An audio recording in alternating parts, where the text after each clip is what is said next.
Hey, Tiny T Prepper here, and I'm in the process of making a quail pen for my quail. They're starting to get larger, and the little brooder that I have them in is starting to get kind of cramped, I think, for them. So I know they're probably all right in there, but I need to get this made anyway.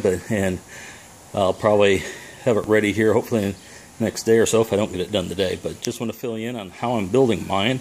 Start out with a 4x8 sheet of particle board here. This is what they use for the roofing. It's 1/2 inch thickness and 4x8 foot sheet.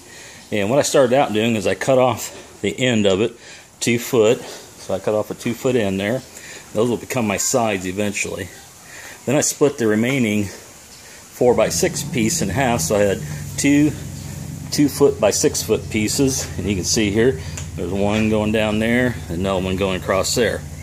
And I took a 2x2, and what I did to make my 2x2s, it was cheaper to buy the 2x4s, and I got a table saw and I ripped those down the middle with my table saw to make me a 2x2. One of those I did, and so I put one here that joins them together. So I screwed it in from this side, and I also screwed it in from underneath on that side. And I put several screws in across there to hold that. And now I put another one across here. This here will be my top. It's on its back side right now, laying on its back, but this will be my top. And I'll probably have I'll come up here with the bottom, probably someplace in there. And so it should be about 6 foot long by 2 foot deep.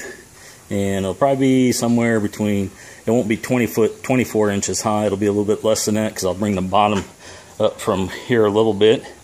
And anyway, that's what I got so far, and I'll keep recording what I do here next, and you can kind of see how I'm building my quail cage. Never built one before, and I've been tossing over, kind of sketching it out on paper, and so this is what I come up with. And I only have 11 right now, quail, and we just want to make sure they had plenty of room. I know you can grow them, raise them in a lot less, but we wanted to give them a little bit bigger space. Okay, next I'm going to attach one of my legs here, and this one, of course, is coming from it's actually upside down right now, and this one's going to go up. And I got the going up 4 foot from the bottom of the cage, so this here will be 4 foot off the ground. Figure that'll keep it up away from our dogs and maybe any other critters that might try and get up. We do have some possums in our backyard, so what I may do here is get some PVC pipe and just get a piece that goes around that big enough just to put that leg in there, and that'd be slicked in, hard for anything to climb up. So I may be looking at that too. But anyway, I'll get that screwed on there, and I'm going to put one over on that other corner. I'll be back when I get that done.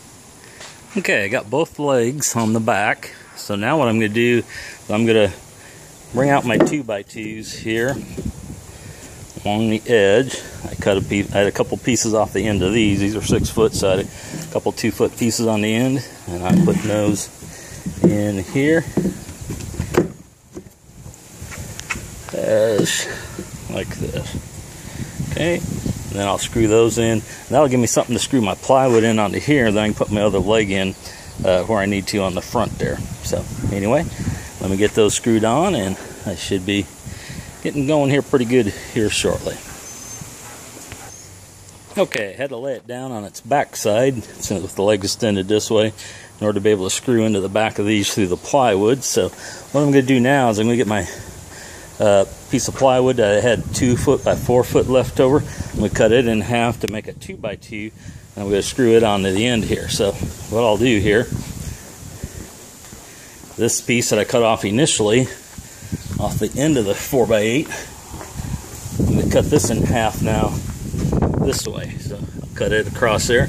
I have two 2x2 foot pieces of plywood, and those will be my sides that go on here. So let me get that cut and get them ready. Hey, Tiny T here. I got the ends put on and screwed. You can see on here it's upside down. It's on the, and then I got the other legs put on. They're screwed in here. And so this is where we're at on the quail cage. Next I'm going to put a couple braces that go across. I'm starting to lose my light here, so hopefully you can see a little bit. But I'll put my braces on across the back here and one across here, and I'll probably put it down a little bit lower so they're not clear down to the bottom of the deal there. So anyway, that's where we're at with building the quail cage.